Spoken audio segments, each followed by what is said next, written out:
talk a little bit about chipping. So what we want to do is we want to talk about three major things. Design of the club, path, meaning the path that the club has to take, and then the angle of the face. So what you always want to remember is that the path is determined by my shoulders. Wrong. You want your shoulders to always be parallel to where we're going. The angle of the face is whatever slash my hands or wrists do, or so that takes the leading edge of the club and either makes it square, open, or closed. So it's the design of the club. The first thing that we want to consider and understand is that the handle always stays ahead of the club head. So when you hear someone say hit down into the ball, what they're simply meaning, and should mean, is that the leading edge stays flush to the ground, which means that the handle then always stays slightly ahead.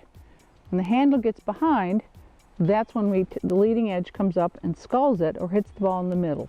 Your brain says to you you're smarter than you think because you want to get underneath it, but that's not true. What we want to do is, they say, let the club do the work. What that simply means is we always want the handle to stay ahead of the club head. Then the angle or the loft of the club remains the same in relatively the same position, the same angle to the ground. The next thing we want to do is really understand how to set up. So we use our G-cap system. G-cap stands for grip, club head, alignment, and posture.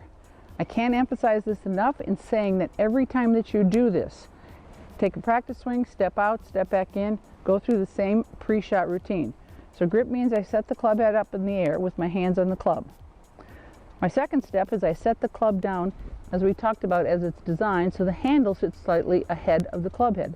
That's how it's designed. That's how it's made to be used. The third thing I do is I align my feet, which is the A in our G-cap system, which then that puts the ball position slightly back in my stance and my hands slightly forward. My elbows are soft at this point, so it looks like a lowercase y.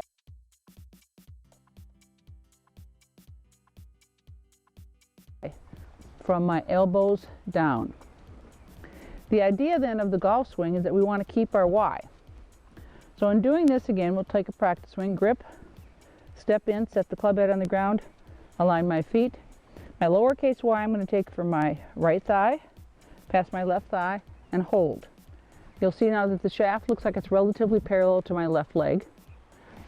My back of my left wrist is relatively flat, and the back of my right wrist actually stays in extension, so it stays like this. What that does is, in my track right here, it not only keeps the path that we talked about the same, going down the target line, but it also keeps then the angle of the face square to my target line. So we've got design, path, and angle. And those are the three things that we really need you to understand in chipping.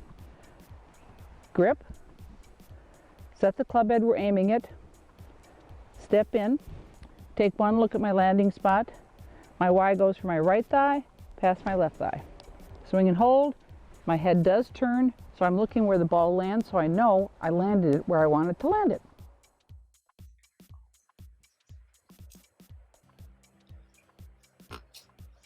So as I said, it's a nice day in the neighborhood and a lovely New England day. So we're going to talk a little bit about chipping and about techniques. Step in, set my feet, take one look, thigh to thigh.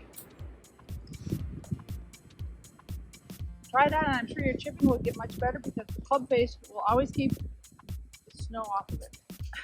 Anyways, till we talk again, keep your head up. It's all in the attitude.